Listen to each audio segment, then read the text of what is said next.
ꯃꯌꯥꯝꯕꯨ ꯑꯍꯥꯟꯕꯃꯛꯇꯗ ꯃꯈꯜ ꯃꯊꯦꯜ ꯃꯅꯤꯄꯨꯔ ꯐꯨꯜ ꯁ꯭ꯇꯣꯔꯤ ꯀꯂꯦꯛꯁꯟꯅ ꯃꯌꯥꯝꯕꯨ ꯇꯔꯥꯝꯅ ꯑꯣꯛꯆꯕꯒ ꯂꯣꯏꯅꯅ ꯏꯀꯣꯛꯅꯣꯅ ꯈꯨꯔꯨꯝꯖꯔꯤ꯫ ꯉꯁꯤꯁꯨ ꯃꯌꯥꯝꯒꯤ ꯉꯥꯏꯍꯥꯛ ꯄꯣꯊꯥꯅꯕꯒꯤꯗꯃꯛꯇ ꯃꯅꯤꯄꯨꯔꯤ ꯍꯣꯔꯔ ꯁ꯭ꯇꯣꯔꯤ ꯑꯃꯃꯨꯛ ꯄꯨꯗꯨꯅ ꯂꯥꯛꯆꯔꯤ꯫ ꯍꯣꯔꯔ ꯁ꯭ꯇꯣꯔꯤ ꯑꯁꯤꯒꯤ ꯃꯃꯤꯡꯅ ꯍꯤꯗꯥꯛ ꯁꯦꯝꯕꯤ ꯃꯥꯏꯕꯤ꯫ ꯋꯥꯔꯤ ꯑꯁꯤꯅ ꯍꯤꯡꯂꯤꯕ ꯑꯃꯗꯤ ꯂꯩꯈꯤꯗ꯭ꯔꯕ ꯀꯅꯥꯒꯨꯝꯕꯤ ꯑꯃꯠꯇꯒ ꯃꯔꯤ ꯂꯩꯅꯖꯗꯦ꯫ ꯑꯏꯕꯅ ꯋꯥꯈꯜꯅ ꯁꯥꯒꯠꯆꯔꯒ ꯇꯥꯕꯤꯔꯤꯕꯁꯤꯡꯒꯤ ꯉꯥꯏꯍꯥꯛ ꯄꯣꯊꯥꯅꯕꯒꯤꯗꯃꯛꯇ ꯁꯦꯝꯖꯕ ꯋꯥꯔꯤꯅꯤ꯫ ꯍꯧꯖꯤꯛ ꯃꯌꯥꯝꯗ ꯈꯨꯗꯣꯜ ꯇꯝꯖꯔꯤ ꯃꯅꯤꯄꯨꯔꯤ ꯍꯣꯔꯔ ꯁ꯭ꯇꯣꯔꯤ ꯍꯤꯗꯥꯛ ꯁꯦꯝꯕꯤ ꯃꯥꯏꯕꯤ꯫ ꯈꯨꯜ ꯑꯗꯨꯒꯤ ꯆꯤꯗꯥꯏꯋꯥꯏꯗ ꯂꯩꯕꯅꯤ ꯒꯨꯅꯄꯇꯤ꯫ ꯃꯍꯥꯛꯀꯤ ꯃꯃꯥꯁꯦ ꯅꯍꯥꯟꯋꯥꯏꯒꯤ ꯃꯇꯝꯗ ꯍꯤꯗꯥꯛ ꯂꯥꯡꯊꯛ ꯌꯥꯝꯅ ꯁꯦꯝꯕ ꯁꯥꯕ ꯍꯩꯕ ꯃꯥꯏꯕꯤ ꯑꯃ ꯑꯣꯏꯅ ꯂꯩꯔꯝꯃꯤ꯫ ꯑꯗꯨꯅ ꯒꯨꯅꯄꯇꯤꯁꯨ ꯃꯃꯥꯒꯤ ꯍꯤꯗꯥꯛ ꯂꯥꯡꯊꯛ ꯁꯦꯝꯕ ꯑꯃꯗꯤ ꯑꯇꯩ ꯍꯤꯔꯝ ꯀꯌꯥꯗ ꯑꯁꯨꯝ ꯌꯥꯎꯁꯤꯜꯂꯛꯄ ꯌꯦꯡꯁꯤꯜꯂꯛꯄꯅ ꯃꯔꯝ ꯑꯣꯏꯔꯒ ꯃꯥꯁꯨ ꯈꯔ ꯃꯈꯩꯗꯤ ꯍꯩꯔꯕꯅꯤ꯫ ꯑꯁꯨꯝꯅ ꯈꯖꯤꯛꯇꯒꯤ ꯃꯍꯥꯛ ꯍꯧꯖꯤꯛꯇꯤ ꯅꯤꯡꯊꯤꯅ ꯍꯩꯗꯨꯅ ꯃꯌꯥꯝꯒꯤ ꯍꯤꯗꯥꯛ ꯂꯥꯡꯊꯛ ꯁꯦꯝꯕꯗ ꯃꯇꯦꯡ ꯐꯅꯌꯥꯝ ꯑꯣꯏꯅꯔꯤ꯫ ꯃꯇꯧ ꯑꯁꯨꯝꯅ ꯒꯨꯅꯄꯇꯤꯅ ꯂꯩꯔꯛꯂꯕꯅꯤꯅ ꯃꯍꯥꯛꯀꯤ ꯆꯍꯤ 13 ꯁꯨꯖꯜꯂꯛꯂꯤ꯫ ꯂꯩꯀꯥꯏ ꯑꯗꯨꯗ ꯂꯩꯔꯤꯕ ꯑꯍꯜꯁꯤꯡꯅꯗꯤ ꯒꯨꯅꯄꯇꯤꯕꯨ ꯌꯥꯝꯅ ꯅꯨꯡꯁꯤ ꯂꯨꯅ ꯆꯥꯟꯅ ꯇꯧꯕꯤ꯫ ꯑꯗꯨꯕꯨ ꯂꯩꯀꯥꯏ ꯑꯗꯨꯗ ꯂꯩꯔꯤꯕ ꯅꯍꯥꯁꯤꯡꯅꯗꯤ ꯒꯨꯅꯄꯇꯤꯕꯨ ꯑꯔꯥꯟꯕ ꯃꯤꯠꯌꯦꯡꯗ ꯌꯦꯡꯕꯤꯔꯤꯕꯅꯤ꯫ ꯃꯁꯤꯒꯤ ꯃꯔꯝꯗꯤ ꯒꯨꯅꯄꯇꯤ ꯈꯨꯜ ꯑꯗꯨꯒꯤ ꯆꯤꯗꯥꯏꯗ ꯂꯩꯔꯤꯕ ꯃꯩꯇꯩꯒꯤ ꯌꯨꯝꯁꯥ ꯑꯣꯏꯔꯤꯕ ꯏꯅ ꯀꯨꯞꯄ ꯌꯨꯝ ꯑꯗꯨꯗ ꯃꯍꯥꯛ ꯃꯇꯣꯝꯇ ꯂꯩ꯫ ꯃꯍꯥꯛꯀꯤ ꯃꯃꯥꯒ ꯃꯄꯥ ꯑꯅꯤꯃꯛ ꯂꯩꯈꯤꯗ꯭ꯔꯦ꯫ ꯃꯄꯥꯕꯨꯡꯗꯤ ꯃꯍꯥꯛꯅ ꯄꯤꯁꯛ ꯄꯤꯛꯂꯤꯉꯩꯗ ꯂꯩꯈꯤꯗ꯭ꯔꯕꯅꯤ꯫ ꯑꯗꯨꯒ ꯃꯃꯥ ꯑꯗꯨꯁꯨ ꯃꯄꯥꯕꯨꯡꯒ ꯂꯩꯈꯤꯗ꯭ꯔꯕ ꯃꯇꯨꯡ ꯏꯀꯥꯟ ꯀꯥꯟꯅꯗꯅ ꯑꯗꯨꯃꯛ ꯂꯩꯈꯤꯗ꯭ꯔꯕꯅꯤ꯫ ꯃꯔꯝ ꯑꯗꯨꯅ ꯒꯨꯅꯄꯇꯤ ꯌꯨꯝ ꯑꯗꯨꯗ ꯃꯇꯣꯝꯇ ꯆꯥꯎꯔꯛꯈꯤꯕꯅꯤ꯫ ꯃꯁꯤꯒꯤ ꯃꯇꯨꯡ ꯍꯧꯖꯤꯛꯇꯤ ꯒꯨꯅꯄꯇꯤ ꯌꯨꯝ ꯑꯗꯨꯗ ꯃꯇꯣꯝꯇ ꯂꯩꯕꯗꯣ ꯍꯩꯅꯔꯗꯨꯅ ꯃꯍꯥꯛ ꯃꯇꯣꯝꯇ ꯌꯨꯝ ꯑꯗꯨꯗ ꯑꯗꯨꯃꯛ ꯂꯩ꯫ ꯅꯍꯥꯟꯋꯥꯏꯗꯤ ꯃꯈꯣꯏꯒꯤ ꯃꯅꯦꯒꯤ ꯃꯆꯥ ꯑꯃꯒ ꯂꯩꯃꯤꯟꯅꯔꯝꯃꯤ꯫ ꯑꯗꯨꯕꯨ ꯑꯗꯨꯁꯨ ꯃꯌꯨꯝ ꯄꯥꯟꯈꯤꯕꯗꯒꯤꯗꯤ ꯃꯍꯥꯛ ꯃꯇꯣꯝꯇ ꯌꯨꯝ ꯑꯗꯨꯗ ꯂꯩꯍꯧꯔꯕꯅꯤ꯫ ꯃꯇꯧ ꯑꯁꯨꯝꯅ ꯂꯩꯔꯛꯄꯅ ꯅꯣꯡꯃꯒꯤ ꯅꯨꯃꯤꯠꯅꯤ꯫ ꯅꯨꯃꯤꯠꯇꯣ ꯅꯣꯡꯁꯨ ꯊꯤꯂꯤ ꯇꯥꯏ꯫ ꯕꯣꯕꯤ, ꯃꯣꯍꯦꯟ ꯑꯃꯗꯤ ꯊꯣꯟꯕ ꯃꯈꯣꯏ ꯑꯍꯨꯝꯗꯣ ꯅꯣꯡꯁꯨ ꯊꯤꯂꯤ ꯇꯥꯏ ꯍꯥꯏꯗꯨꯅ ꯕꯣꯕꯤ ꯍꯣꯏꯒꯤ ꯌꯨꯝꯗ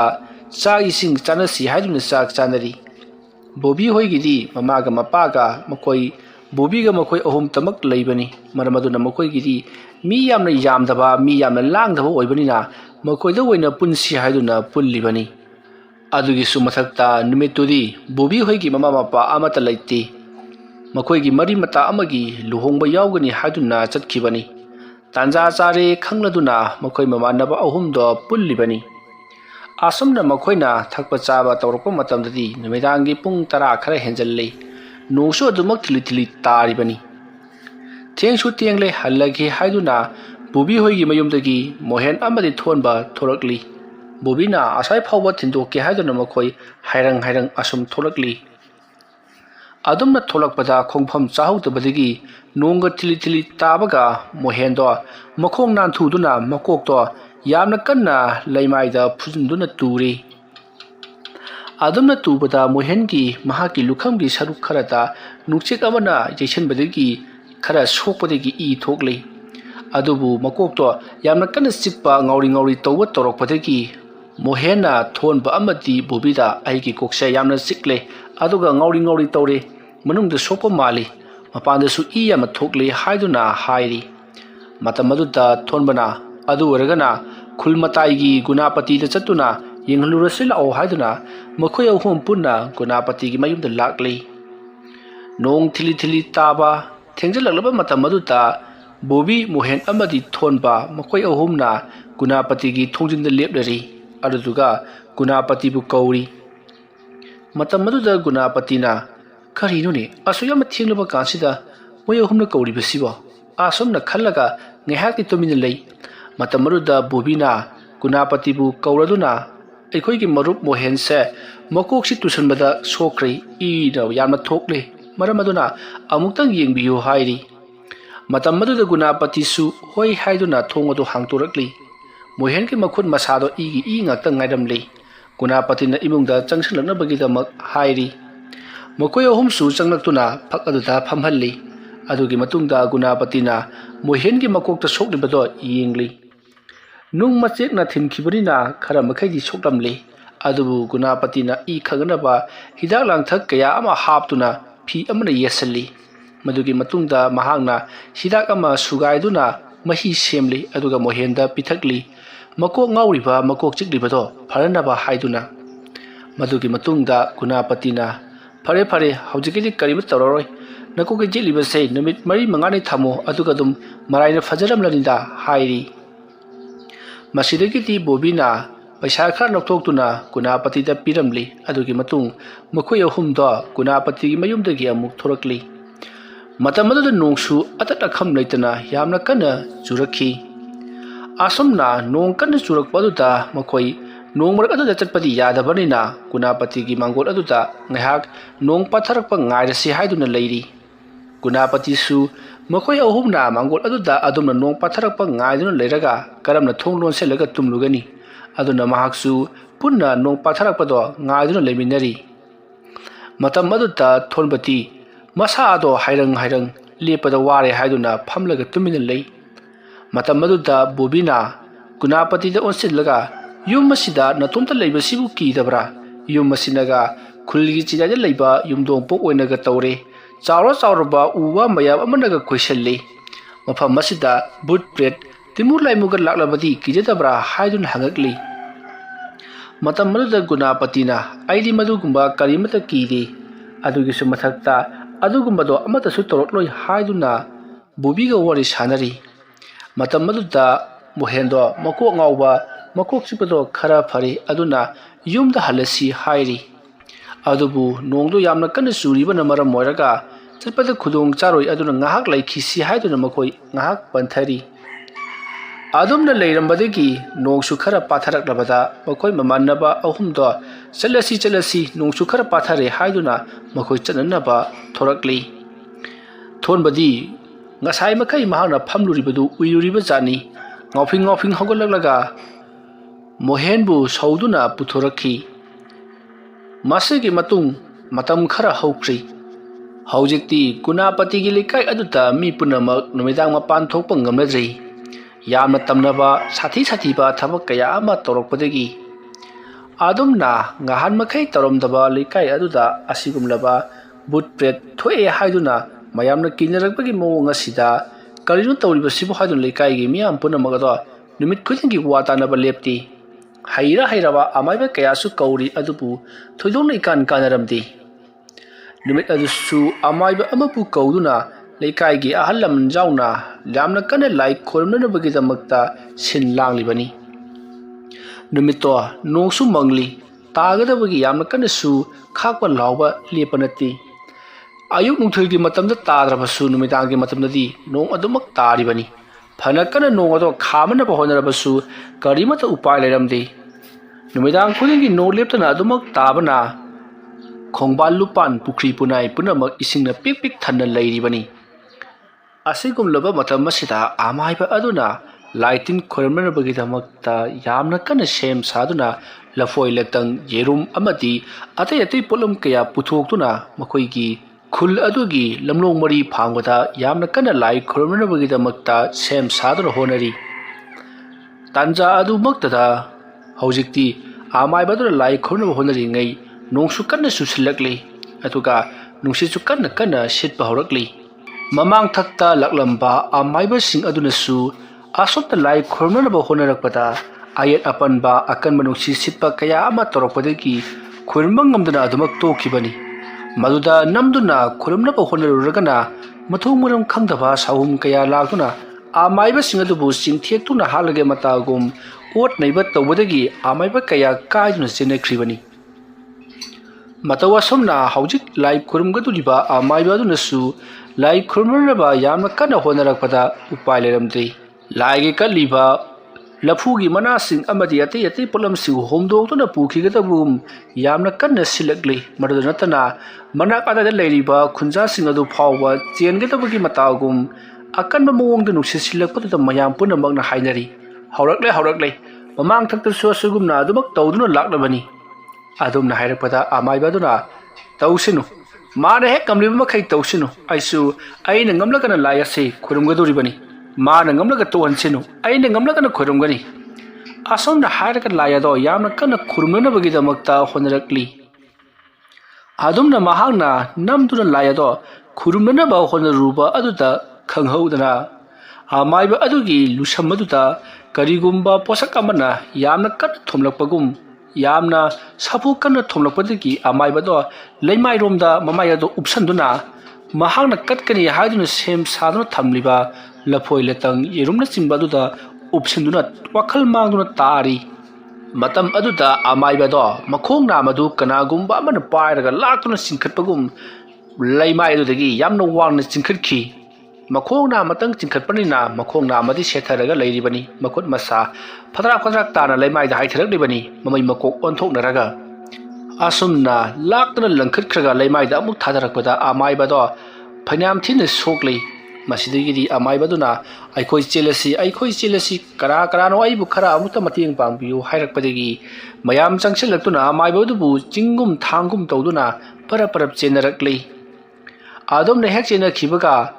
hauzik amaiba aduna katkani haiduna thorang toromba yerum lafoi ate polam singado podrok kana gumba nekhaibagum nekhaiki masigi matung amaiba adu yauna haujikti krekai adugi miyam punama yum da chensenaki amaiba adusu yum amada pusilaktuna makhoi miyui kharaka punna leiminari matamadu da amaiba aduna nakhoi gise aina ngamlaroi aduga nakhoina kauningba amaiba kauruso karimata kanararoi nekhoigi lekai asida tamariba se atopa timulaimu saroi ngaroi amatala natte migi thawai amanani aduna thawai asina kari pamlipa kari tawbano haibadu nakhoina amuktang wari sana thokpa machangi adumaina wari sana thokke hairabadi atopa amaiba amanni u aina haigadoriba amaiba sinataba atopa amaiba amatana ngamloi aina haigadoriba amaiba si khaktana ngamgani asomna hairapkata lairiba sing aduna karamba amaibano kadai wada leibano maming mathana kari kobano haiduna hangli matamaduda amaiba aduna mahana hairiba yamna haithoi singthoiraba amaiba adugi maming matha leifama chingba punamak hairi adomna hairaba matung hojikti amaiba do yumda halagi haiduna mahakpu khara thinbinabagidamak hairi adubu lairiba miyoi sing aduna amaiba do nongalaga chalo hojik mahakpu thinbiba haibasi yamna khudong thiningai aduna numidangi mathamdadi kanasu mapan thongadi aduna hojamaiba nahak hayeng oina chalo haiduna mahakpu thillu haiba kana amatana yadre masidagi amaiba aduna phare adu warabadi ai tumta chakhrageda haiduna amaiba do matomta chakhrei masigi matung amaiba aduna chakhraba matungda lekai adugi lehoriba miyosing aduna amaiba ne haidana kayada mathongna leitribano laitin tainaba ngamliba mahangna matomta chake haidraga laitin ge maramda karisu khangdaba ikhoibu chatse haiduna hawi haiduna mayamdo ngangaduna lehori masigi matung matam adu haukhiduna mathangi nongalakpa aduta miyamado ngarang amaiba aduna hairamba amaiba adugi mayumda chattuna amaiba adubu korunabagidamak hainari kana chattuna amaiba adubu kahonsige haiduna wa khanarakpada amaiba adubu korunabagidamak makhoi nipa khara thorakli masigi matung nipa khara aduna amaiba adubu korunabagidamak chatkhi asumna nupa khara aduna ngarang laklamba amaiba aduna taklamba amaiba adugi mayumda lakpana amaiba adugi mayum jorokli amaiba adugi mayum hek jaubaga amaiba adubu kauba lakliba nipa makhoi khara aduna amaiba adubu hanna kauri matamaduta amaiba ado thuraklaga ibungo khoina lakliba sina karigi werabano haiduna hangakli matamaduta lakliba mioi singaduna makhoi ge lekai aduda tholiba thoduk singadugi matangda loinamak tamle wafam madu tarabada amaiba aduna munna ngaihaktang wakhan khalaga phare ibungo aiga punna thabak ado chaminarurasi nakhoi ge lekai do aina sumasak khangdi aduna aiga punna chaminarasi nakhoi ngahaktang ngairammu hairamlaga amaiba do mafimuru loisanba imungda sangki ngahak lairaga amaiba aduna mahaki yum aduda leiba miyoi kharata ai thabak ama chalukhigi lai khorumbagi thabak ama chalukhigi hairamlaga amaiba aduga punna makhoi punna lakmainari masigi matung amaiba aduna leikai adu yausalakpada aki ba sahum amadi aki ba khonjal kaya ama taba phangakli nupi amana tengthana oina kapagi khonjal su taba horakli adumna tawrokpa aduda amaiba aduna nakhoi ke leikai asida lariba mi singasibu karam tawba jano yamna phataba haina tanaba yadaba amadi nisha pasa yamna chaba mina pirik pirik songna leirabra kariro nakhoi nupi macha mabu tamthina ot naiduna halkhribadubo haiduna hangna i wafam madu tabada leiriba singaduna karibuno haribasibo haiduna hangi matam maduda amaiba aduna nakhoina lai phana yamna khoramlabasu kari amata kanaba leiroi nakhoina thawai milel amabu phajinduna thamle thawai milel ado thadoknaba matungda mahana nakhoigi khulasidagi mi khara sodana lawkhigani hariba mi sing adubu hek lawkhrabadi makha tana kari amata toroklaroi hariba mi sing ase mangonda kathoktriba phawbadi nakhoigi leikai asida tamnaba amadi akiya khang thokliba khudimanga se hena henkalaktuna misi mina phawba yawraktuna leikai khulasida mi amada taba ngamloidoribani aduga nakhoina karigumba leikai asi thadoktuna atopa khul amada leikai amada chatlabasu adumak inaduna lakani maramaduna nakhoigi chenpham hingpham leiti maramaduna nupi macha aduna pamliba thawai singado nakhoina kathokpa tabani adumna hairakpada leiriba singaduna karamaro nupi macha haibabu karidamak tamahangna thawai singadubu pamlibanu haiduna hangna i matamaduta amaiba aduna nakhoigi leikai asidagi miyoi kharana nupi macha amabu phattaba thabak ama tawbiraba matungda hatoktuna yum adusu mai thadoktuna manghan bikri masidagi nupi macha aduna hariba makhoi sing adubu haibadi mahaku halam liba awaba piram liba makhoi sing adubu harana bagidamakta yamna kana tanakhi adubu amaiba kharana tawduna nupi macha do phajinduna thamkhri maram masinani nakhoina yamna kana tamlei hairibasi nupi macha adugi thawai mirel do hek thadorakpaga nupi macha aduna leikai asla leiba makhoi miyoi kharadi adumak lawkhragani adumna hek lawkhibagi digiri leikai asida karisu toroklaroi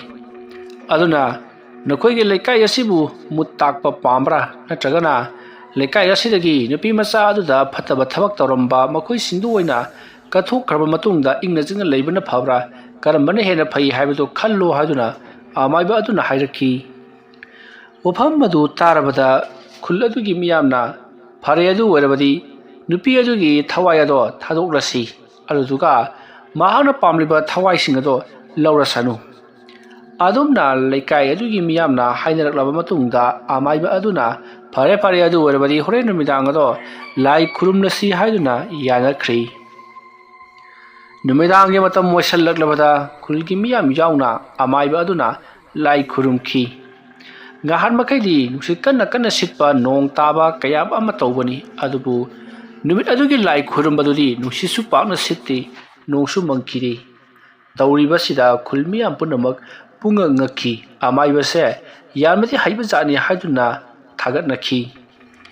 masagi matung amaiba aduna thawai mirel aduda wari sanaraga nahak haujikti nannaning tamlabani aduna nahana pangthoklingliba thabak ado pangthok charo haiduna amaiba aduna haikri masigi matung haujikti leikai aduta tawramba satrapunamak tumin leiki aduga amaiba aduna hairakli sidagidi ai chatlaki hapta ama phabada ai amu hana leikai asta laki aduga nupi asena hapta asiki manungda mahana pangthokadaba thabak khodimak loinama pangthokkhragadabani aduga hapta ama se hek phabaga aina laktuna nupi macha asibu laram blenda thabigadoribani aduna ngasigi oinadi ai chatlagi aduga nupi macha asigi thawai mirel asina maning makha tamna hapta ama sida mahana pamliba mi singado hatpa ngamba orasanu asomna haramlaga amaiba do chatkhri ngasigi amaiba adudi thinbiyuga mata haidi amamamar aduda adumak chatkhravani masigi matung miyamsu imungda loinamak changnakhi असमना तौदुना मतम मधु हौखिबना अहिंगी मतम ओइसलकली सोमदा Bobby मोहेन अमदी थोनबा मखोय अहुमदो ngasi handak amaiba ama lakli dan hai riba amaiba aduna kanagino thawai milel ama thadum kanena hai mado gunapati gi thawai soidin oramgani maram aduna aikhoi khara section si madu ki amaiba du da paisa nuksa khara pijaraga thawai ado thadok pidina bagi da makta hai ru sira haiduna wari sanari aduna wari sanari ngai matam madu da thon maduna farese aikhoina tawri singse kaisu kan da bangaktani नोंमदी सोजना सिरगदबा गाकनी अइखोइसु हिंबा याबा हिंगी सिबा यारे canoe फत्तबा थबक अदुगी महैदी फत्तबा थबक ओइना फंगबा ताबनी अदुनने अइखोइसु मतम लाक्लबनी सोजना सिरगदबनी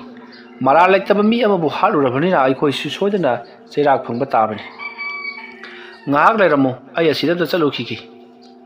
asum na harakpata bubi amadi mohyana kadai da no amuk haidun hangni matam madu da thonbana makada amta kumukhige asomna hairaga mohengi sabal losindriba sangadriba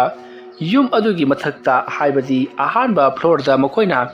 thakpa chaba tawduna leirambadagi thonba makada mapan thoge haiduna kumthaki matamadu da bobina mohenda haisu haibani aikhoi nongmotraga nongmadi sungsoi sodena sibudi siragani haibabu khatangdi kuina hingningi khantha haudaba wakal amadaki aikhoina thabak ado pangthokibani adobu hawjikada yamani ngamlaktre magi thawai mirelna aikhoibu sodana warawramgani maramadunani mahakna aikhoigi leikai asida hawjik phawba chatlu haibi yadana nationuna leiribase asomna wari sanari ngai thonbado amuk kodrok stair adu da kakhalai asomna kakhalakpaduda mohena laedo masisu nabani se sab mare ama so hai sirgada mapoknina sidu ase hai nang phangi adumangai nabani yamna manajaida asomna wari sanari ngai thonbado stair adu da amu kakhalakli bado kasuyamna sangba stair nati adupu sungyo yorokti makhon tamak tabani matam da bobina karino thonbasibo kodrok hadna kadi aduma kakhalai yawdi shu yorokti hai thonba haduna bobina kauri matam maruta kanasu kumlakti mohena su thonba haduna kawi adubu kumlakti bobi amadi mohena thonba haduna kaurabasu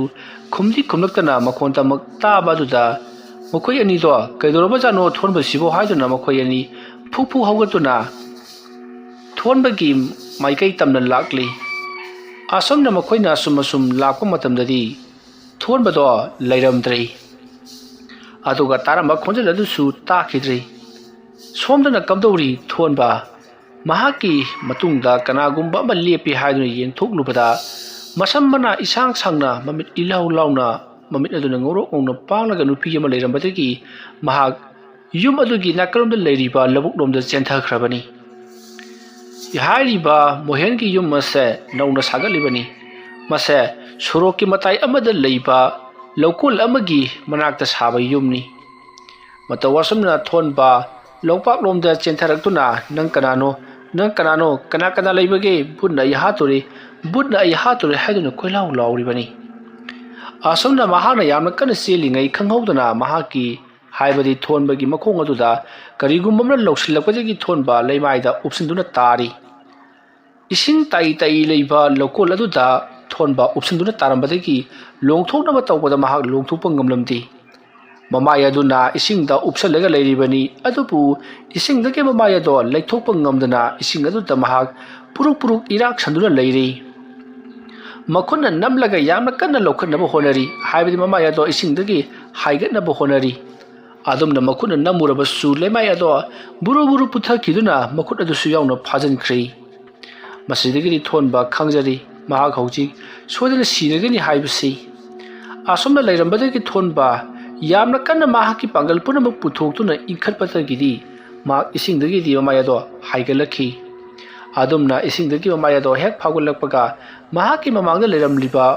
amuba nupi amagi saktam manna mami sami leirambadu urubada thonba amuk suhanna chena bahonabada uhodabadagi laurida khudi thijindura amukasu isingda upsinduna turi ꯃꯇꯝ ꯑꯗꯨꯗ ꯊꯣꯟꯕ ꯍꯟꯇꯛꯃꯨꯛꯇꯤ ꯃꯃꯥꯏ ꯑꯗꯣ ꯍꯥꯏꯒꯠꯄ ꯉꯝꯗꯅ ꯏꯁꯤꯡ ꯑꯗꯨꯗ ꯏꯔꯥꯛꯅꯗꯨꯅ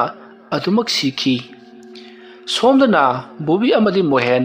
ꯀꯔꯤꯅꯣ ꯍꯧꯖꯤꯛꯇꯤ ꯁ꯭ꯇꯤꯌꯥꯔꯗ ꯀꯣꯔꯣꯛ ꯀꯣꯔꯣꯛ ꯀꯥꯔꯛꯑꯝꯕꯗꯨꯅ ꯁꯨꯡꯀꯥ ꯀꯥꯔꯛꯇ꯭ꯔꯤꯕꯁꯤꯕꯨ ꯍꯥꯏꯗꯨꯅ ꯃꯈꯣꯏ ꯑꯁꯨꯝ ꯊꯤꯕ ꯀꯨꯝꯊꯔꯛꯏ꯫ ꯃꯈꯣꯏꯅ ꯑꯁꯨꯝꯅ ꯀꯨꯝꯊꯔꯛꯄꯗ ꯂꯣꯛꯄꯥꯛꯂꯣꯝꯗ ꯀꯅꯥꯒꯨꯝꯕ ꯑꯃ ꯂꯦꯞꯂꯒ ꯂꯩꯔꯤꯕꯗꯨ ꯕꯣꯕꯤ ꯑꯃꯗꯤ ꯃꯣꯍꯦꯟꯅ ꯎꯔꯤ꯫ ꯃꯗꯨ ꯎꯕꯗ ꯃꯣꯍꯦꯟꯅ ꯃꯥꯗꯤ ꯁ꯭ꯋꯥꯏꯗ ꯁꯨꯝ ꯊꯣꯛ ꯌꯥꯕꯗꯨꯕꯨ ꯂꯣꯛꯄꯥꯛ ꯇꯥꯟꯅ ꯆꯠꯂꯒ ꯊꯣꯛꯏ ꯃꯥꯜꯂꯦꯅꯦ꯫ ꯉꯥꯎꯕꯁꯤ ꯀꯨꯏꯕꯖꯥꯠꯅꯤꯍꯦ, ꯂꯥꯎ꯫ ꯑꯁꯨꯝꯅ ꯍꯥꯏꯔꯒ ꯕꯣꯕꯤ ꯑꯃꯗꯤ ꯃꯣꯍꯦꯟ ꯌꯨꯝ ꯑꯗꯨꯒꯤ ꯙꯥꯔꯤ ꯑꯃꯒꯤ ꯃꯅꯥꯛꯇ ꯆꯪꯁꯤꯜꯂꯛꯂꯒ ꯊꯣꯟꯕꯕꯨ ꯀꯟꯅ ꯀꯟꯅ ꯀꯧꯔꯤ꯫ ꯃꯇꯝ ꯑꯗꯨꯗ ꯊꯣꯟꯕꯗꯣ ꯃꯈꯣꯏ ꯌꯦꯡꯕꯒꯨꯝ ꯌꯦꯡꯂꯛꯏ ꯑꯗꯨꯒ ꯃꯣꯍꯦꯟ ꯑꯃꯗꯤ ꯕꯣꯕꯤ ꯃꯈꯣꯏ ꯑꯅꯤꯒꯤ ꯃꯅꯥꯛ ꯇꯝꯅ ꯂꯥꯛꯂꯤ꯫ ꯃꯇꯝ ꯑꯗꯨꯗ ꯕꯣꯕꯤꯅ ꯀꯔꯤꯅꯣ ꯑꯁꯤꯗꯤ, ꯅꯨꯄꯤꯔꯣ ꯅꯨꯄꯥꯔꯣ ꯑꯃꯝꯕ ꯑꯁꯤꯗ ꯃꯁꯝ ꯃꯅꯥꯒ ꯏꯁꯥꯡ ꯁꯥꯡꯂꯒ ꯑꯩꯈꯣꯏ ꯇꯝꯅ ꯒꯝ ꯒꯝ ꯂꯥꯛꯂꯤꯕꯁꯤꯕꯣ ꯊꯣꯟꯕꯗꯤ ꯃꯥꯟꯗꯦꯍꯦ ꯍꯥꯏꯗꯨꯅ ꯍꯥꯏꯅꯔꯤꯉꯩ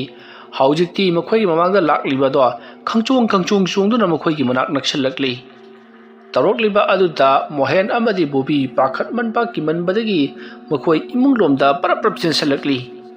ꯌꯨꯝꯗꯣ ꯁꯥꯕ ꯂꯣꯏꯗ꯭ꯔꯤꯕꯅꯤꯅ ꯊꯣꯡꯒ ꯑꯃꯠꯇ ꯄꯥꯟꯕ ꯅꯠꯇꯦ, ꯄꯨꯝꯅꯃꯛ ꯍꯣꯔꯣ ꯍꯔꯥꯡꯅꯤ꯫ ꯑꯁꯨꯝꯅ ꯕꯣꯕꯤ ꯑꯃꯗꯤ ꯃꯣꯍꯦꯟ ꯌꯨꯝ ꯑꯗꯨꯒꯤ ꯀꯥꯆꯤꯜ ꯑꯃꯗ ꯆꯦꯟꯁꯤꯜꯂꯒ ꯇꯨꯃꯤꯟꯅ ꯂꯣꯠꯂꯒ ꯂꯩꯔꯤ, ꯑꯗꯨꯕꯨ ꯀꯅꯥ ꯑꯃꯠꯇ ꯆꯪꯂꯛꯇꯦ꯫ ꯀꯅꯥꯁꯨ ꯆꯪꯂꯛꯇꯕꯗꯨꯗ ꯃꯈꯣꯏ ꯑꯅꯤꯗꯣ ꯆꯠꯈ꯭ꯔꯕꯖꯥꯠꯂꯥ ꯃꯗꯨꯒꯤ ꯃꯤꯔ ꯂꯥꯏꯔ ꯈꯪꯗꯕꯗꯨꯕꯣ ꯍꯥꯏꯗꯨꯅ ꯃꯈꯣꯏꯅ ꯍꯥꯏꯐꯦꯠ ꯆꯦꯞꯊꯔꯒ ꯌꯦꯡꯂꯛꯏ꯫ ꯑꯗꯨꯝꯅ ꯌꯦꯡꯂꯛꯄꯗꯨꯗ ꯕꯣꯕꯤꯒꯤ ꯃꯇꯨꯡꯂꯣꯝꯗꯁꯨ ꯀꯅꯥꯒꯨꯝꯕ ꯑꯃ ꯂꯩꯔꯒ ꯃꯈꯣꯏꯅ ꯆꯦꯞꯊꯔꯒ ꯌꯦꯡꯂꯤꯕ ꯑꯗꯨꯒ ꯆꯞ ꯃꯥꯟꯅꯅ ꯆꯦꯞꯊꯔꯛꯄꯗꯨꯗ ꯕꯣꯕꯤꯅ ꯇꯨꯡꯗ ꯁꯠ ꯂꯩꯊꯣꯛꯂꯒ ꯌꯦꯡꯂꯨꯕꯗ ꯃꯨꯁꯤꯟ ꯃꯨꯅ ꯃꯃꯤꯠ ꯏꯂꯪ ꯂꯪꯅ ꯄꯥꯡꯂꯒ ꯃꯇꯨꯝ ꯑꯣꯏꯅ ꯇꯥꯁꯜꯂꯒ ꯈꯤꯜꯂꯒ ꯂꯩꯔꯝꯕꯗꯨ ꯎꯔꯨꯕꯗꯗꯤ ꯕꯣꯕꯤ ꯑꯃꯗꯤ ꯃꯣꯍꯦꯟ ꯀꯟꯅ ꯂꯥꯎꯔꯒ ꯃꯈꯣꯏ ꯀꯥꯔꯗꯒꯤ ꯑꯃꯨꯛ ꯆꯦꯟꯊꯣꯔꯛꯂꯤ ꯑꯗꯨꯒ ꯃꯊꯛꯂꯣꯝꯗ ꯄꯔꯞ ꯄꯔꯞ ꯀꯥꯈꯠꯂꯛꯂꯤ꯫ ꯑꯁꯨꯝꯅ ꯀꯥꯈꯠꯂꯛꯄꯗ ꯃꯣꯍꯦꯟꯅ ꯃꯇꯨꯡ ꯊꯪꯉꯤ, ꯕꯣꯕꯤꯅ ꯃꯃꯥꯡ ꯊꯪꯂꯤꯕꯅꯤ꯫ ꯑꯁꯨꯝꯅ ꯁ꯭ꯇꯤꯌꯥꯔ ꯑꯗꯨꯗ ꯀꯥꯈꯠꯂꯛꯄꯗ ꯃꯊꯛꯀꯤ ꯐ꯭ꯂꯣꯔ ꯌꯧꯒꯗꯕ ꯈꯖꯤꯛꯇꯃꯛ ꯉꯥꯏꯔꯕ ꯃꯇꯝ ꯑꯗꯨꯗ ꯃꯣꯍꯦꯟꯒꯤ ꯃꯈꯣꯡ ꯑꯗꯣ ꯇꯥꯞ ꯂꯥꯎꯅ ꯀꯅꯥꯒꯨꯝꯕ ꯑꯃꯅ ꯄꯥꯏꯈꯤ꯫ ꯃꯁꯤꯗꯒꯤꯗꯤ ꯃꯣꯍꯦꯟꯗꯣ ꯌꯨꯝ ꯑꯗꯨꯒꯤ ꯃꯊꯛ ꯐ꯭ꯂꯣꯔ ꯑꯗꯨꯗ ꯆꯦꯟꯈꯠꯂꯛꯄꯗ ꯃꯣꯍꯦꯟꯒꯤ ꯃꯈꯣꯡ ꯑꯗꯨꯗ ꯀꯅꯥꯒꯨꯝꯕ ꯑꯃꯅ ꯄꯥꯏꯔꯒ ꯌꯥꯟꯈꯤꯕꯒꯨꯝ ꯇꯥꯞ ꯄꯥꯏꯗꯨꯅ ꯌꯥꯜꯂꯛꯄꯗꯒꯤ ꯃꯣꯍꯦꯟ ꯆꯦꯟꯈꯠꯄꯁꯨ ꯉꯝꯗ ꯃꯍꯥꯛ ꯀꯔꯤꯅꯣ ꯍꯥꯏꯗꯨꯅ ꯌꯦꯡꯊꯔꯛꯄꯗ ꯒꯨꯅꯥꯄꯇꯤꯒꯤ ꯃꯩꯅ ꯆꯥꯛꯈ꯭ꯔꯕ ꯁꯛꯇꯝ ꯑꯗꯨꯅ ꯃꯍꯥꯛꯀꯤ ꯃꯈꯣꯡ ꯑꯗꯨ ꯄꯥꯏꯔꯒ ꯌꯥꯜꯂꯒ ꯂꯩꯔꯝꯂꯤ꯫ ꯃꯗꯨ ꯎꯔꯨꯕꯗ ꯃꯣꯍꯦꯟ ꯕꯣꯕꯤꯕꯨ ꯀꯟꯅ ꯀꯟꯅ ꯀꯧꯔꯒ ꯑꯩꯕꯨ ꯑꯃꯨꯛꯇ ꯀꯜꯂꯨ, ꯒꯨꯅꯥꯄꯇꯤꯅ ꯈꯣꯡ ꯑꯁꯤ ꯄꯥꯏꯗꯨꯅ ꯌꯥꯜꯂꯦ ꯍꯥꯏꯗꯨꯅ ꯂꯥꯎꯔꯛꯂꯤ꯫ ꯋꯥꯐꯝ ꯑꯗꯨ ꯇꯥꯕꯗ ꯕꯣꯕꯤꯗꯤ ꯃꯍꯥꯛꯄꯨ ꯀꯟꯕꯤꯕꯒꯤ ꯃꯍꯨꯠ ꯍꯥ ꯍꯥꯏꯗꯨꯅ ꯃꯍꯥꯛꯇꯤ ꯃꯊꯛꯇ ꯆꯦꯟꯈꯠꯈ꯭ꯔꯤ ꯑꯗꯨꯒ ꯀꯥꯆꯤꯜ ꯑꯃꯗ ꯇꯥꯁꯜꯂꯒ ꯂꯩꯈꯤ꯫ ꯇꯟꯖꯥ ꯑꯗꯨꯗ ꯃꯣꯍꯦꯟꯅ ꯌꯥꯝꯅ ꯀꯟꯅ ꯂꯥꯎꯈꯤꯕꯒꯤ ꯈꯣꯟꯖꯦꯜ ꯑꯃ ꯇꯥꯔꯛꯂꯤ꯫ ꯁꯣꯝꯗ ꯃꯣꯍꯦꯟꯗꯤ ꯃꯍꯥꯛꯀꯤ ꯃꯃꯥꯏ ꯑꯗꯣ ꯀꯅꯥꯒꯨꯝꯕ ꯑꯃꯅ ꯐꯥꯔꯒ ꯆꯦꯛꯀꯤ ꯐꯛꯂꯥꯡ ꯑꯗꯨꯗ ꯅꯝꯁꯤꯜꯂꯒ ꯁꯣꯔꯣ ꯁꯣꯔꯣ ꯂꯥꯛꯇꯨꯅ ꯃꯃꯥꯏ ꯑꯗꯨ ꯒꯤꯔꯤ ꯒꯤꯔꯤ ꯇꯛꯄꯒꯨꯝ ꯇꯛꯂꯛꯄꯗꯒꯤ ꯃꯃꯥꯏ ꯅꯥꯀꯟ ꯑꯃꯗꯤ ꯎꯟꯖꯥ ꯂꯣꯏꯅꯃꯛ ꯀꯨꯔꯕꯥꯟ ꯍꯣꯗꯨꯅ ꯁꯦꯠꯇꯠꯈꯤꯕꯅ ꯏꯍꯤꯡ ꯅꯥꯍꯤꯡ ꯁꯥꯗꯨꯅ ꯌꯥꯝꯅ ꯀꯟꯅ ꯂꯥꯎꯔꯤ ꯆꯩꯅꯥꯈꯣꯜ ꯑꯗꯨꯅ꯫ ꯃꯗꯨꯒꯤ ꯃꯇꯨꯡꯗ ꯃꯣꯍꯦꯟꯗꯣ ꯂꯩꯃꯥꯏꯗ ꯑꯃꯨꯛ ꯍꯟꯅ ꯎꯞꯊꯍꯟꯈ꯭ꯔꯦ꯫ ꯃꯗꯨꯒꯤ ꯃꯇꯨꯡ ꯃꯍꯥꯛꯄꯨ ꯂꯩꯃꯥꯏ ꯑꯗꯨꯗ ꯁꯣꯔꯣ ꯁꯣꯔꯣ ꯂꯥꯛꯇꯨꯅ ꯆꯤꯡꯂꯨꯕꯗ ꯂꯩꯃꯥꯏ ꯑꯗꯨꯅ ꯌꯥꯝꯅ ꯀꯟꯕ ꯅꯨꯡꯖ꯭ꯔꯦꯡ ꯅꯨꯡꯒ꯭ꯔꯥꯏ ꯆꯦꯛꯇꯦꯛ ꯃꯌꯥꯝ ꯑꯃ ꯇꯥꯔꯤꯕꯅꯤꯅ ꯃꯗꯨꯗ ꯆꯤꯡꯕꯗ ꯃꯍꯥꯛ ꯇꯁꯦꯡꯅ ꯄꯨꯡꯁꯣꯛ ꯁꯣꯛꯂꯕꯅꯤ꯫ ꯑꯗꯨꯝꯅ ꯁꯨꯝ ꯆꯤꯡꯗꯨꯅ ꯄꯨꯔꯛꯂꯒ ꯁ꯭ꯇꯤꯌꯥꯔ ꯑꯗꯨꯗ ꯑꯃꯨꯛ ꯀꯥꯈꯠꯂꯛꯂꯤ꯫ ꯁ꯭ꯇꯤꯌꯥꯔ ꯑꯗꯨꯗ ꯃꯍꯥꯛꯄꯨ ꯑꯁꯨꯝ ꯆꯤꯡꯈꯠꯂꯛꯄꯗ ꯃꯣꯍꯦꯟ ꯀꯟꯅ ꯀꯟꯅ ꯂꯥꯎꯔꯤꯕꯅꯤ꯫ ꯃꯣꯍꯦꯟꯅ ꯀꯟꯅ ꯀꯟꯅ ꯂꯥꯎꯔꯒ ꯁ꯭ꯇꯤꯌꯥꯔ ꯑꯗꯨꯗ ꯁꯨꯝ ꯀꯥꯈꯠꯂꯛꯄꯗꯨꯗ ꯕꯣꯕꯤ ꯂꯩꯐꯝ ꯆꯥꯐꯝ ꯈꯪꯗ꯭ꯔꯕꯅꯤ꯫ ꯃꯇꯝ ꯑꯗꯨꯗ ꯃꯣꯍꯦꯟꯗꯣ ꯀꯅꯥꯒꯨꯝꯕ ꯑꯃꯅ ꯆꯤꯡꯕꯒꯨꯝ ꯇꯞꯅ ꯇꯞꯅ ꯆꯤꯡꯗꯨꯅ ꯄꯨꯔꯛꯂꯤ꯫ ꯃꯗꯨ ꯎꯕꯗ ꯕꯣꯕꯤꯗꯤ ꯀꯤꯃꯟꯈꯤꯕꯅ ꯀꯥꯆꯤꯜ ꯑꯗꯨꯗ ꯍꯦꯟꯅ ꯍꯦꯟꯅ ꯇꯥꯁꯟꯗꯨꯅ ꯂꯩꯔꯤ꯫ ꯇꯥꯟꯖꯥ ꯑꯗꯨꯃꯛꯇꯗ ꯃꯣꯍꯦꯟꯒꯤ ꯃꯁꯥ ꯑꯗꯣ ꯍꯧꯖꯤꯛ ꯂꯩꯔꯤꯕ ꯌꯨꯝꯒꯤ ꯐ꯭ꯂꯣꯔ ꯑꯗꯨꯗꯒꯤ ꯀꯅꯥꯒꯨꯝꯕ ꯑꯃꯅ ꯂꯩꯃꯥꯏꯗ ꯂꯪꯊꯈꯤ꯫ ꯑꯗꯨꯝꯅ ꯂꯪꯊꯈꯤꯕꯗꯨꯗ ꯃꯣꯍꯦꯟ ꯌꯥꯝꯅ ꯀꯟꯅ ꯂꯥꯎꯔꯒ ꯂꯩꯃꯥꯏꯗ ꯇꯥꯈꯤꯕꯒꯤ ꯕꯣꯝ ꯂꯥꯎꯕ ꯈꯣꯟꯖꯦꯜ ꯑꯃꯒ ꯂꯣꯏꯅꯅ ꯃꯍꯥꯛꯅ ꯂꯥꯎꯔꯤꯕꯗꯣ ꯆꯞ ꯂꯦꯞꯈꯤ꯫ ꯃꯗꯨ ꯎꯕꯗ ꯕꯣꯕꯤ ꯀꯤꯃꯟꯈꯤꯕꯅ ꯃꯐꯝ ꯑꯗꯨꯗ ꯂꯩꯕ ꯉꯝꯂꯛꯇꯕꯗꯒꯤ ꯃꯈꯥꯔꯣꯝꯗ ꯆꯦꯟꯊꯔꯒ ꯃꯌꯨꯝ ꯌꯧꯅꯕ ꯆꯦꯜꯍꯧꯔꯒꯤ ꯈꯜꯂꯗꯨꯅ ꯃꯍꯥꯛ ꯃꯌꯨꯝ ꯌꯧꯅꯕ ꯀꯟꯅ ꯆꯦꯟꯅꯅꯕ ꯍꯣꯠꯅꯔꯛꯏ꯫ ꯇꯟꯖꯥ ꯑꯗꯨꯗ ꯃꯍꯥꯛꯀꯤ ꯃꯈꯣꯡ ꯑꯗꯨꯗ ꯌꯣꯠꯆꯩ ꯑꯃꯅ ꯂꯪꯁꯤꯜꯂꯛꯄꯗꯒꯤ ꯃꯍꯥꯛ ꯈꯨꯔꯧ ꯊꯥꯡꯖꯤꯟꯗꯨꯅ ꯂꯩꯃꯥꯏꯗ ꯎꯞꯁꯤꯟꯗꯨꯅ ꯇꯨꯔꯤ꯫ ꯀꯝꯗꯧꯅ ꯀꯗꯥꯏꯗꯒꯤ ꯂꯪꯂꯛꯂꯤꯕ ꯌꯣꯠꯆꯩꯅꯣ ꯍꯥꯏꯗꯨꯅ ꯌꯦꯡꯂꯨꯕꯗ ꯃꯍꯥꯛꯀꯤ ꯍꯦꯛ ꯅꯥꯀꯟꯗ ꯒꯨꯅꯥꯄꯇꯤꯗꯣ ꯂꯦꯞꯂꯒ ꯂꯩꯔꯝꯂꯤ꯫ mama mai punamak pungka kare makhut masa punamak loinamak musinmuna kathekli madu urubadagidi Bobby do kanna lauraga Gunapati ai lale haduna Gunapati da hanna khurumli matam maduda khanghaudana Bobby gi makhong ado kanagumba mana paraga thangatpagum chingkhatki maningama onthoknaraga leiriba Bobby na Gunapati ai lale ai kana leibage ai pomta kallo haduna koilau lauri aduma lauri ngai Bobby gi makok ado leima eduda hanjan thadarakli sugairakli maram aduna Bobby gi makok ado ihing na hing sari masidagidi Bobby do asum makhong aduna mathak lomda yumkhatlaga tamna singduna porakpana Bobby na mana ada leiba pochai punamak lam duna yanana honari adubu upai leramdi yum adugi mathak thangba floor adudagi leimairomda mahakse singthorakli haujikti mahana yungthabada uri makhagi saruk makhaido wanglabadagi mahak taraklabadi sungsoi sotada siragani haibasi Bobby na khangbadagi pakhatman kibana ai lale Gunapati ai lale haiduna lauri bani adumna laujarabasu khanghauduna Bobby do mahaki makhungri jalibadu khangtha thadorokpadagi Bobby yungna leimaida kelakhi asumna kelakpana leimaida mangak ado sujanduna mahak mafam adu makata saru sayang puna maktektuna kapthoktuna famada thawai mangli masiki matung mathangi nongalakpa aduta makhoi mamanaba ahumdu makoigi nauna saba yum amada punna siduna leiramle haibagi pau lekai miyam punamak takhi matamada makoina khangli Gunapati da phattaba thabak tarolaba matungda yum mai thadokhiba makhoi mamanaba makhoi ahum do siramliba makhoi ahum sini haibado khangba ngamkhi thaudok asidagi makhoi ahumgi mathwai yawdraba haksang singado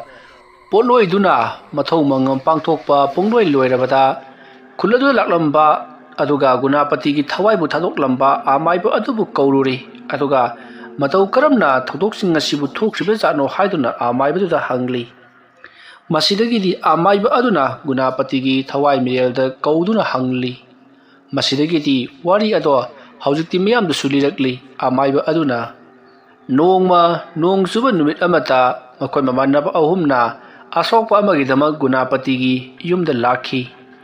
madugi matungda Gunapati na asokpato phala matungda mamanaba makhoi ahum ado sakhinaba tholakpada makhoi gi phattaba wakhal khalakpadagi amuk hanjanduna Gunapati bu maningtamna sanarba matung mahapu makhori metona hatokhi adubu mahakta sengna sibudi nati masidagi yum mai chaklakpada Gunapati siba maranaba haiduna Gunapati gi yum adusu mai thadokhi ina kupa yum oibanina yum ado parap jama thuna chaki yum aduta akangba pochai mayam amasu leibana adumakpu nong tabana maram moraga yumgi manungi pochai khara chakpa natana yam ka henadi chakpa oikhiri masigi matung yum adu leiramba phiron sing mathang chakalaklabada Gunapati su chenthuknaba honakhi adubu mahak makhori mekhai rambana maram moraga mahak makok to ngauri tawduna chenthokpa nangringai maina chaktuna sikhi matau asumna Gunapati maina chaktuna sikhraba matung makhoi mamanaba ahum adubu haranaba kayara khanna honakhi masidagidi mamanaba ahum aduna lewa tilwa khanglaba amaiba matanaraga Gunapati gi thawai miret adubu yum aduta phajallaga thamkhibani masidagini amaiba aduna Gunapati gi thawai adubu thaduk laga makhoi mamanaba ahum adubu laman khumanjiba phawbadi phararoi haikribado asam nawari puna makhanglabada Gunapati gi mathau mangamsu makhoi mayamna tawduna mapung phana pangthok piki masidagidi lekai khul aduta tawramba tamnaramba aki akhang kaya ama tawramba singado punamak phakri wari asi matang asita loisinjari wari asi lanthok charakko matamda soikhi lankhiba khudimak tabiriba punamakna pukchal chauna ngakpigani ngasigidi wari asi khara tenkhri matung tarakpasingda sungsoi soidana sanghanjaraki ngasigidamakadi mayambu aroibada amuka hanna khurumjari